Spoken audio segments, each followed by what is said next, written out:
여러분 안녕하십니까? 반갑습니다. 지피지기 사주 채널을 구독해 주시고 시청해 주셔서 감사합니다.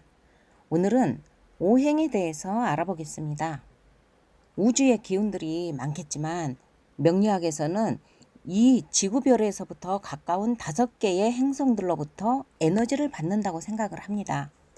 수, 금, 지, 화, 목, 토, 천, 해 이렇게 있는 중에 지구로부터 가까운 5개의 별의 기운을 받는다고 합니다. 그 5개의 행성들을 우리가 알 수 있는 자연의 물상으로 대입을 해서 우리에게 미치는 다양한 작용들을 유추해 가는 겁니다. 수성은 물, 금성은 쇠붙이, 화성은 불, 목성은 나무, 토성은 흙의 기운으로요. 목화, 토, 금, 수 이 오행들의 속성은 어떤지 또 각각 어떻게 서로 간에 영향을 주는지 간단하게 살펴보겠습니다. 먼저 목 보겠습니다. 목은 인자함, 그리고 의욕, 정신세계, 성장하고 발전시키고 교육시키는 것에 탁월하다고 합니다. 시작을 나타내고 곧고 푸르게 번창하는 기상이 있다고 합니다.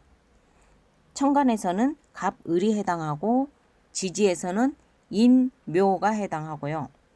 봄, 동쪽, 청색, 신맛, 아침, 숫자는 38, 신체에서는 간, 담, 신경, 눈, 팔, 다리, 목, 신경계 등을 나타냅니다. 사주 원국이나 대운, 세운에서 목에 문제가 발생을 했을 경우엔 목에 해당하는 신체적 부위가 아플 수도 있고 문제가 생길 수도 있다고 봅니다. 다음은 화를 보겠습니다. 화는 밝죠. 예절을 중요시합니다. 예의 바르고 명랑하다. 만물을 정화시킵니다. 천간에서는 병, 정이 해당하고 지지에서는 사, 오가 해당합니다. 더우니까 여름이죠. 여름, 남쪽, 적색, 쓴맛, 낮. 숫자는 27, 신체는 심장, 소장, 어깨, 혀, 삼초, 순환계입니다. 우리 주변에서 간단하게 한 가지 살펴볼까요? 예를 들면 커피를 한번 보겠습니다. 커피는 쓴맛이 강하죠. 그래서 화가 필요하신 분들은 커피를 드시더라도 블랙으로 드시는 게 몸이 더 편안하고 부작용이 없고 몸에 더 잘 받는다고 합니다. 그러면 토가 필요하신 분들은 왠지 블랙보다는 달달한 게 땡기겠죠. 자, 그래서 이게 몸에서 원하는 이 오행에 따라서 땡기는 게 각자 차이가 있다고 합니다. 다음은 토입니다. 토는 신용을 중요시합니다. 신용이 있고 참되죠. 만물을 번성시키고 번식시키고 중용으로 보호합니다. 천간에서는 무기 해당하고 지지에서는 진, 술, 충, 미가 해당합니다. 간절기, 환절기, 그리고 방향은 중앙, 황색, 단맛, 하루 종일에 해당하고 숫자는 5와 0, 신체는 위장, 비장, 피부, 입, 소화계입니다. 혹시 위가 안 좋으셔서 위장병을 달고 사시는 분들 있으시죠? 병원에 가서 열심히 치료를 하셔야 되지만 그래도 부족하다, 우리가 뭐라도 노력을 하고 싶다 그러면 이렇게 하시면 좋을 것 같습니다. 위는 토에 해당하죠. 그래서 이 토는 색깔이 황색이죠. 노란색 계통. 그래서 우리가 옷을 입는다든지 무슨 물건을 소지할 때 노란색을 많이 사용을 해주는 거예요. 그러면은 토의 기운이 조금 올라갈 수 있으니까 조금은 우리가 노력을 보탤 수 있다. 이렇게 생각합니다. 다음은 금입니다. 금은 의리와 결단성에 있습니다. 아주 강력하죠. 그 무쇠 탱크처럼. 그래서 사물에 잘못된 것을 그대로 두고 보지 않고 형태를 바꾸고자 변형시키고자 노력을 하면서 아주 실천적으로 따르게 하는 기질이 아주 강하다고 합니다. 천간에서는 경, 신이 해당하고요. 신, 매울 신자, 신라면 할 때 이 신자 쓰죠. 그래서 매운맛이고요. 지지에서는 신유, 가을, 서쪽, 백색, 매운맛, 저녁, 사구, 신체는 폐, 대장, 코, 치아, 뼈 조직계입니다. 우리가 주위에 금붙이를 여기저기 주렁주렁 달고 다니는 분들을 가끔 보죠. 우리가 이 공부를 안 했을 때는 저 사람 왜 저렇게 금붙이를 많이 붙이고 다니나, 너무 사치스러운 건 아닌가, 이렇게 생각을 할 수도 있는데, 사실은 그게 사치스러운 것이 아닐 수도 있거든요. 이 금 일주로 태어났는데 이 금의 기운이 부족해요. 금의 기운이 부족하면 힘들잖아요. 아플 수도 있고. 이래서 그 부족한 기운을 보충하느라고 본능적으로 이렇게 금이 땡기는 겁니다. 땡기는 것은 채워주는 것이 좋습니다. 다음은 수에 대해서 알아보겠습니다. 수는 물이 막히지 않고 계속적으로 연속성으로 흐르죠. 그래서 슬기롭고 계획성이 탁월하고 만물을 적셔주고 변화하는 기운이 많다고 합니다. 천간에서는 임계가 해당하고 지지에서는 해자가 해당합니다. 겨울이고 북쪽이고 흑색이고 짠맛, 밤, 숫자는 16, 신체 부위는 신장, 방광, 골수, 정액, 귀, 혈액계통입니다. 바닷물은 짜죠. 그래서 이 수의 성질은 짠맛이거든요. 사주에 수가 많으신 분들은 짜게 드시면 절대 안 좋습니다. 그리고 수는 차가운 성질이에요. 그래서 사주에 수가 많으신 분들은 추위를 많이 타거든요. 그래서 항상 따뜻하게 보호를 해줘야 되고, 냉탕에 들어가는 거 그닥 좋지 않겠고요. 커피를 드시더라도 차가운 커피보다는 따뜻한 커피가 더 좋을 것 같습니다. 이 오행들은 서로 관계 형성을 합니다. 크게 하면은 생극, 재화 네 가지의 역할을 하는데, 오늘은 상생, 상극 이 두 가지에 대해서 살펴보겠습니다. 먼저 상생은 서로 베풀려는 친화력이고 힘이 이동을 하는 거예요.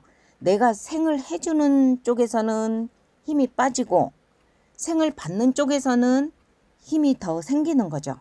자, 그 관계를 볼게요. 목생화. 자, 이 나무는 자신을 태워서 불을 만들어 주죠. 그래서 목생화. 다음은 화생토. 이 불은 흙을 구워서 단단하게 그릇을 만들어 주죠. 다음 토생금. 이 토는 금광석을 보존해 주고 캐내어 가게 하죠. 금생수. 자, 새 그릇은 물을 담아서 보존을 해 주죠. 수생목. 이 물은 나무를 자라나게 해 주죠. 그래서 이 그림에서 보듯이 생하는 것은 목생화 하면 이 목은 자기 나무가 다 없어지는지도 모르고 계속 불을 만들어 주는 거예요. 그러니까 굉장히 희생정신이 들어가 있는 겁니다. 화생토, 토생금, 금생수, 수생목 다 이렇게 생해 주는 것들은 희생을 감수하고도 그게 희생인지도 모르고 계속 희생적으로 상대방을 이렇게 키워주는 역할을 하는 겁니다. 거의 바보 사랑을 한다고 봐야죠. 엄마가 자식을 키우는 것처럼. 그러니까 궁합이나 인간 관계에 있어서도 내가 상대방을 생해주는 관계가 되면, 예를 들어 내가 목인데 상대방이 화였다.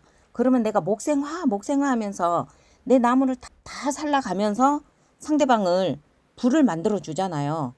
거의 희생적으로 이렇게 하는데 상대방은 그거에 대해서 절대로 고마운 줄 모르고 그걸 당연시 하는 거예요.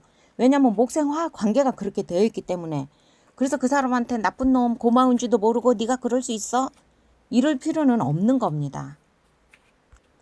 이 생하는 관계는 꼭 외우셔야 합니다. 목생화, 화생토, 토생금, 금생수, 수생목. 이게 자동으로 되도록 이거는 반드시 외우시기 바랍니다. 다음은 상극 관계를 알아보겠습니다. 서로 극하는 것은 서로 침범하고 투쟁한다. 억제하고 제어하고 단절시키고 영향을 감소시키는 역할을 합니다. 자, 볼까요? 목극토. 나무는 흙의 양분을 빼앗고 땅을 가르죠. 자, 토극수. 토는 이 흙은 댐을 쌓아서 거대한 물길을 막고 또 물 흐리게 해서 진흙탕을 만들어 버리죠. 자, 수극화. 아무리 불이 세다 하더라도 이 물은 그 불길을 꺼버리죠. 네, 화극금. 이 불은 쇠를 녹여서 연장과 보석을 만들어 줍니다. 금극목. 이 금붙이는 쇠붙이는 도끼나 칼로 나무를 다듬어 줍니다. 자, 상극의 관계를 도형으로 보면 이렇습니다. 목, 화, 토, 금, 수 이렇게 삥 둘러 있는데 목 옆에 화, 화 옆에 토, 토 옆에 금, 금 옆에 수, 수 옆에 목은 같이 옆에 있는 것들은 아주 친하겠죠. 그래서 이렇게 생하는 관계가 되고 가깝고 친하게 되는 거예요. 그래서 우리도 옆 사람하고 가장 가까운 데 있는 사람부터 친하고 잘 지내야 된다. 이게 이 그림에서도 나와 있잖아요. 자, 그런데 목에서 화를 거치지 않고 화를 놔두고 목에서 토로 뛰어가요. 그러면 화가 기분이 나쁘잖아요. 그래서 목, 극, 토 하면서 이렇게 이제 전쟁 상황이 벌어지는 거죠. 그래서 가까운 사람하고 먼저 잘 지내는 거, 자, 이것도 좋겠다 이런 생각이 들어집니다. 오늘은 오행과 오행의 상생, 상극에 대해서 알아보았습니다. 숙지해야 될 것들이 좀 많죠. 자, 이것들은 다 외워야 되거든요. 그런데 하다 보면 또 금방 외워져요. 그러면 이것들을 다 외운 다음에는 이것을 어디에 쓸 것인가 궁금하시죠? 자, 그걸 쓸 때가 아주 많습니다. 이거는 구구단처럼 외워놓으시면 아주 많이 써먹을 수 있어요. 자, 그럼 현재 여러분 각자의 일간은 눈에 들어오시죠? 자, 그러면 각자의 일간에 무조건 대입을 해서 쓰는 것이 아니고 그 각자의 일주와 사주 8글자의 배치상 필요한 것들을 이제 뽑아서 사용하시면 되는 겁니다.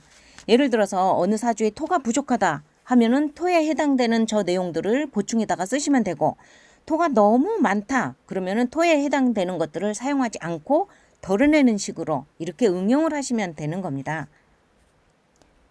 여러분 끝까지 들어주셔서 감사합니다.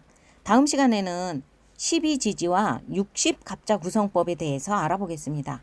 해마다 돌아오는 띠와 그 해에 해당하는 띠 동물의 색깔은 도대체 어떻게 정해지는지 벌써 센스 있는 분들은 이거 공부하시면 금방 답이 나올 겁니다.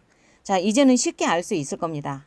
자, 여러분 다음 뵐 때까지 복습 모두 끝내시고 그때까지 여러분 안녕히 계십시오. 감사합니다.